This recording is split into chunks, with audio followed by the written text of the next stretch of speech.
वाराणसी में चंद्रग्रहण के 2 घंटे पहले बंद हो जाएंगे श्री काशी विश्वनाथ मंदिर के कपाट। ग्रहण खत्म होने के बाद होगी विशेष मोक्ष पूजा।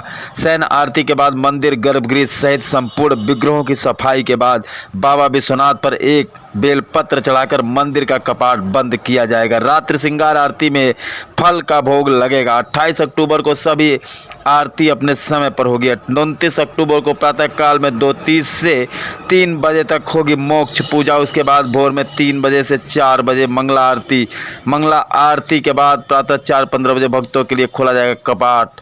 मंदिर प्रशासन ने बताया कि 28-29 अक्टूबर को लगने वाले खंड चंद्र ग्रहण संपूर्ण भारत में दृश्य होगा। काशी में ग्रहण का स्पर्श रात्रि 1:05, मध्य रात्रि में 1:44 पर एवं मोक्ष 2:23 पर होगा। श्री काशी विश्वनाथ मंदिर की परंपरा अनुसार ग्रहण काल के 2 घंटे पूर्व मंदिर का कपाट बंद कर दिया जाएगा। वाराणसी से ब्यूरो रिपोर्ट।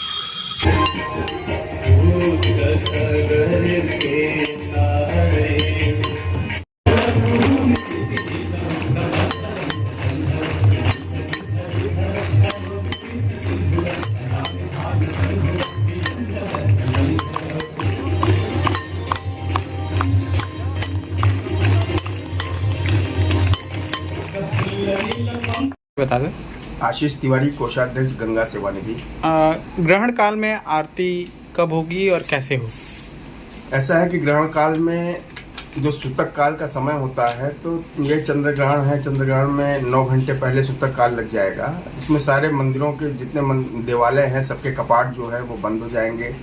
तो ग्रहण काल में जो भी पूजा पाठ वगैरह होती है तो वो सूतक काल के पहले करके फिर उन चीज़ों को द्वार वगैरह बंद कर दिया जाता है। तो इसी तरीके से भगवती की आरती भी जब सूतक काल लग रहा है उससे पहले ही आरती संपन्न करा दी जाएगी। तो आरती का समय करीब 2:30 बजे से लेकर के 3:30 बजे तक का रहेगा।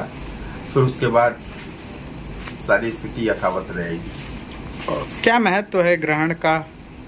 ग्रहण का तो आध्यात्मिक महत्व बहुत ज़्यादा है, लेकिन जो ये ग्रहण काल में जो सूतक लगता है तो उसकी वजह से देवालय के सारे कपाट वगैरह जो बंद हो जाते हैं। फिर बाकी जिस समय जब ग्रहण लगता है तो उस समय तो देव आराधना करने के लिए, चाहे चंद्र ग्रहण हो चाहे सूर्य ग्रहण हो, इसका अपने आप में बहुत महत्व होता है।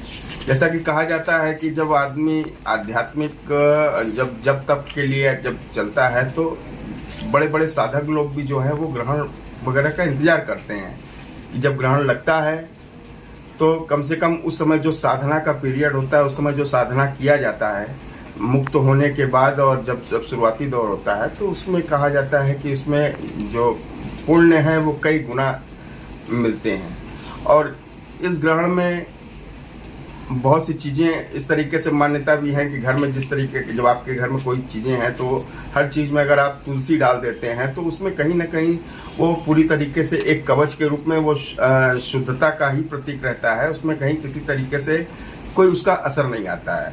और जो ये ग्रहण काल है ये बच्चों के लिए, वृद्ध लोगों के लिए, जो गर्भवती महिलाएं होती हैं उनके लिए ईश्वर की तरफ से कहीं ना कहीं बहुत सारी चीज़ें हैं कि जो इनके ऊपर उसका असर नहीं होता है, लेकिन कहीं ना कहीं जो हम लोगों की अपनी सामाजिक मान्यताएं हैं, जो बड़े बुजुर्गों से पता लगा है, तो वो भी उस समय भी जो है कि थोड़ा बहुत जैसे गर्भवती महिलाएं वगैरह हैं तो उनके लिए भी थोड़ा सा कवच के रूप में कुछ सुरक्षा बड़े बुजुर्ग बताते हैं।